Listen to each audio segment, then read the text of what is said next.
Hello everyone. So I completed a commercial concept mock-up for a local business owner named Luna.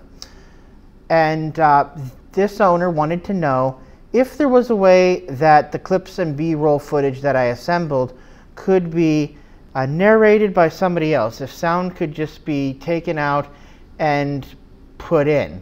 And the answer to that is yes, obviously, and it is very easy to do in iMovie. So we're going to go to my screen right here. All right.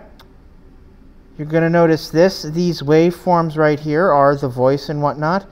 You're going to select the clip. Now, first thing is first, how do we get rid of my voice? Before we even get an actual employee of the organization Luna Gallery? Well, two ways.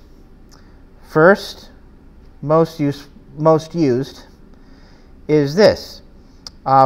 We put the cursor right here. You know, double click if you're using a laptop. This is the percentage of volume. You can go up or you can go down.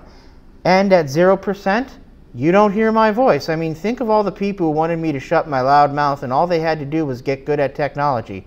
Hey, Father, are you listening?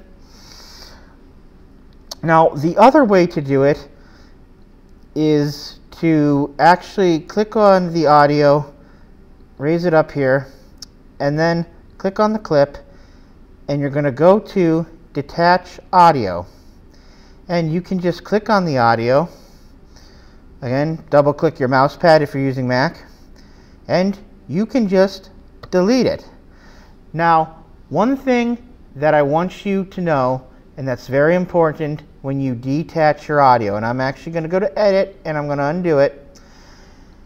You can cut the clip, and you can cut the video and you can cut the audio, but a cut to the video will not equal a cut to the audio, and a cut to the audio does not equal a cut to the video.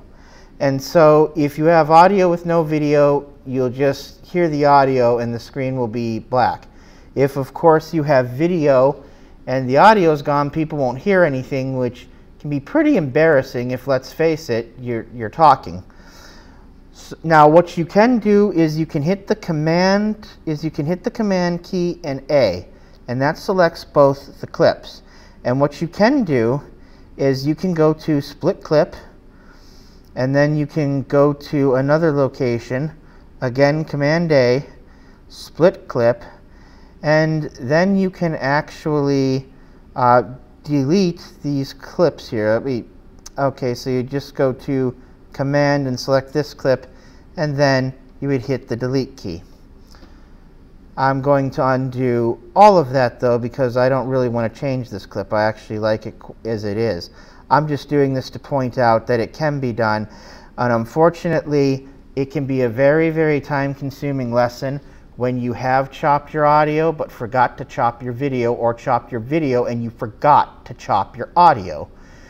We're pretty good at remembering the last one or two things we did, but let's say you chop your audio, but you didn't chop your video, and you only realize that after some time into an editing project. Unfortunately, it can get to the point where you can't remember what you did and you are better off just starting from scratch. I know losing 3 to 8 hours of effort sucks. It's a mistake you'll make once, but you will make it. Okay, so we got rid of my voice. Now, how do we put the voice of an employee for Luna Gallery on? And the answer to that is going to be very simple.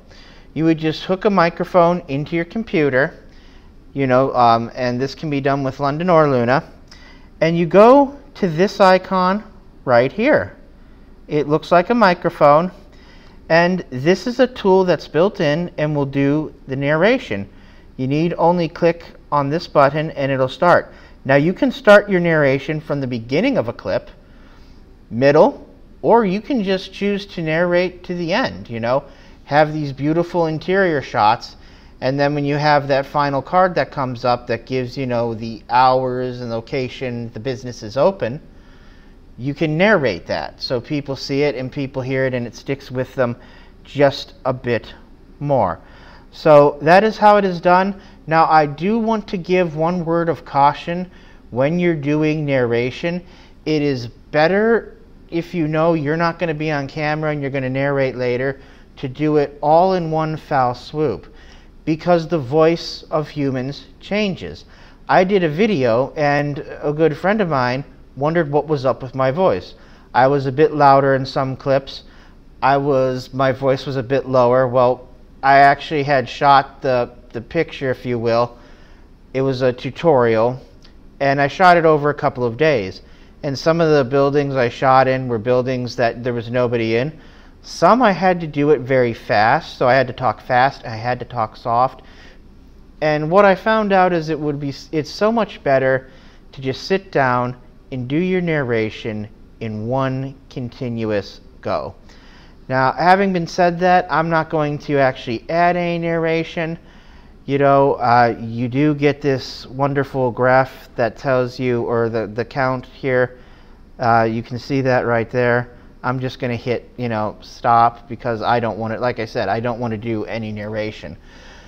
So that's just the crux of it. And remember, it's really important to have quality audio, because if you amplify bad audio, you're also amplifying what is bad with it. Now, there are noise reduction and stuff built in here. As a matter of fact, sometimes you can actually see that it'll say, you know, noise or audio reduction. Problem is that, you know, has issues as well. So remember, you come into this thinking you want to have the best video and the best video editing, and you really fall in love with the sound engineering aspects of things.